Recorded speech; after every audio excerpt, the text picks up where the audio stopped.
زرہ حضرت عباس کو پہنائی تھی. یہاں کس نے پہنی؟ داؤد نے. اور اگلا جملہ بھی سن لیں اگر ذہن بیدار ہیں. جناب امیر المومنین جب علی نے صفین کے میدان میں حضرت عباس کو اپنی زرہ پہنائی تھی تو سامنے کھڑے ہوئے ایک صحابی نے کہا تھا یا علی عباس کے بدن پہ زرہ پوری نہیں آئی، ایک بالشت لمبی ہے، ایک بالشت لمبی ہے. اتنا کہنا تھا. عباس نے کہا کتنی لمبی ہے؟ اس نے کہا ایک بالشت. عباس نے لوہے کی زرہ پہ انگلیاں ڈالی، عباس نے اتنی زرہ کو اتارنا شروع کیا. دیکھ کے اس صحابی نے کہا لوہا نرم ہونا داؤد نبی کا معجزہ تھا. فرمایا وہ ہمارا نام لے کے کرتا.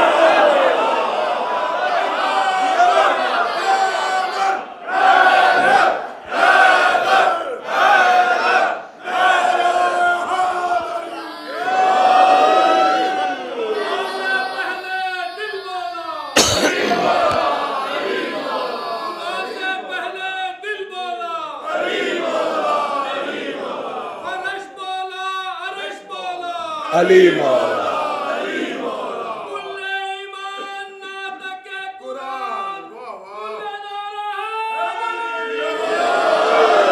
اب یہاں پر دو طرح کی روایت ہے. یا صفین میں علی نے زرہ پہنائی یا کرتا پہنائی. دو طرح، یا زرہ پہنائی یا زرہ بھی علی کی تھی، کرتا بھی علی کی. اب میں گزارش کروں گا، منت کروں گا، مکتب تشیع کا ادنا سا طالب علم مجمع میں بیٹھ کے دوسرے کے کان میں بات نہ کرنا. جو سوال ہو وہیں سے اٹھنا سوال کر لینا، شک لے کے نہ جانا. حضرت عباس کی عصمت پڑھنے لگا ہوں.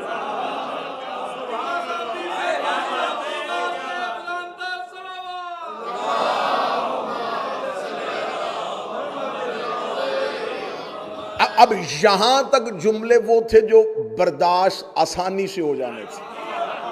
اب آپ کی مجھے تائید بھی چاہیے. ایک عالم دین مجلس میں موجود بھی اور قرآن بھی آج منبر پہ ہے. اب اگلے جملے جو ہے نا اس کے لیے جیسے وہ جہاز ہلکا سا بھی ڈولنا شروع ہونا تو اناؤنسمنٹ ہو جاتی ہے کہ سیٹ بیلٹ باندھ لیں. کس لیے ہوتی ہے؟ حفاظتی تدابیر. اب اگر تھوڑا سا بھی عقیدہ ڈولے تو توکل کی سیٹ بیلٹ باندھ لینا. اب اس سے آگے عباس پڑھنے لگا. ابھی تو میں نے وہ آیت پڑھی ہی نہیں جو عباس کے لیے آئی تھی. یہ چلے گئے. ادھر سے کون آیا؟ کافروں کا جالوت، مسلمانوں کا طالوت. یہ کچھ نام ایسے ہیں اسلام میں جو ملتے جلتے ہیں. حبیل اور کبیل، ہم پلہ ہم وزن اور ایک جیسے. اس میں لوگ پریشان ہو جاتے ہیں پتہ نہیں اب اس میں سے غلط والا کون سا تھا، صحیح والا کون سا. میں تھوڑی سی نشانی. کابیل جس میں قاتل والی کاف ہے نا وہ کابیل ہے، اور جس میں جاہل والی جیم ہے نا وہ جالوت ہے. اب یہ نشانی پکی رکھ لینا، قاتل اور جاہل، اس کو ذہن میں رکھ لینا. ادھر سے جالوت آ گیا، ادھر سے طالوت آ گیا. ادھر طالوت مسلمانوں کا بادشاہ. کس نے بنایا؟ اللہ نے. ساتھ اس کے داؤد لشکر کا علمدار. خدا نے قرآن میں کہا کہ اپنے لشکر سے کہے کہ تابوت کو آگے لے کے چلے تاکہ یہ لشکر فتح یاب ہو جائے. لشکر کی فتح اللہ نے یہ نہیں کہا ان سے کہ تلواریں اٹھا کے چلیں، نیزے نکال کے چلیں، سینے چوڑے کر کے چلیں. فرمائے فتح چاہتے ہو تو انہیں کہ تابوت کو آگے لے کے چلیں. یہ تابوت ہے ان کی فتح کا نشان.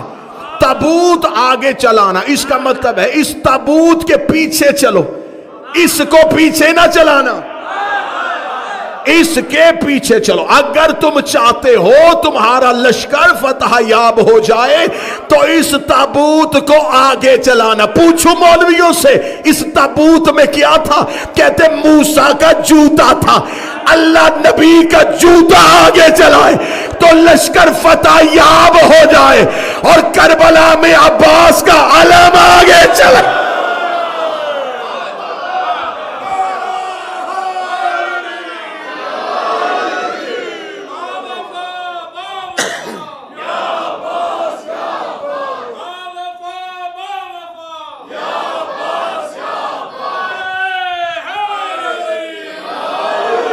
اب میرا سوال ہے، فتح تو اللہ دیتا ہے، دیتا اللہ ہے، تابوت وسیلہ ہے. کس چیز کا بنا ہوگا؟ لکڑی کا بنا تھا نا. اور کہتے ہیں کہ وہی تابوت ہے جس میں موسیٰ کی ماں نے موسیٰ کو رکھ کے بہایا تھا. یہ وہی تابوت ہے جسے اللہ نے عزت کی علامت بنایا، فرشتوں کے ذریعے پہنچایا، اور اسی تابوت کی وجہ سے طالوت کے لشکر کو فتح دی تھی. کہتے ہیں اس تابوت کی عزت یہ تھی، اس پہ رکھ کے نبی موسیٰ کی ماں نے موسیٰ کو نیل کی لہروں کے حوالے کیا تھا. اس کا مطلب اس لکڑی کے صندوق کی عزت نہیں ہے، عزت تھی کہ اس نے نبی کو بچایا تھا، اس نے نبی کو بچایا تھا. جو لکڑی کا صندوق نبی کو بچا لے وہ مشکل کشا ہو سکتا ہے، اور جو ابو طالب محمد کا بچا.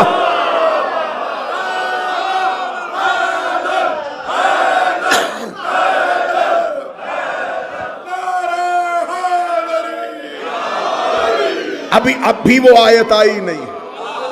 ڈاکٹر صاحب آپ آ جائے ہیں، 5ویں دن آپ آئے ہیں، اب بھی وہ آیت آئی نہیں.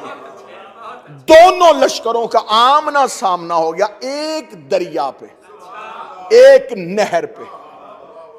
اب قرآن کی آیت ہے، خدا قرآن میں کہتا ہے سورہ مبارکہ البقرہ، خدا کہتا ہے جب یہ دونوں لشکر ایک نہر میں پہنچے، خدا نے فوراً پھر فرشتے کو بھیجا. خدا نے کہا ان اللہ مبتلکم بالنہر، ہم تمہیں آزمائیں گے ایک نہر کے ذریعے سے.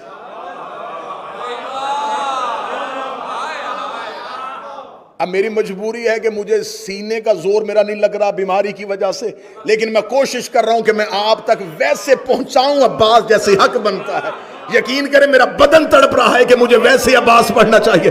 خدا کہتا ہم تمہیں آزمائیں گے ایک نہر کے ذریعے سے، ایک ان اللہ مبتلکم بنہر، ہم تمہیں آزمائش میں ڈالیں گے ایک نہر کے ذریعے سے. فمان شرب فلیس منی، جس نے اس میں سے پانی پی لیا وہ ہم میں سے نہیں ہے. وَإِنْ اغْتَرَفَتْ غُرْفَةً بِيَدِهِ، جس نے چلو میں پانی بھرا اور پیا نہیں وہ مجھ میں سے ہے. کہاں چلے گئے جو عباس سننے آئے تھے؟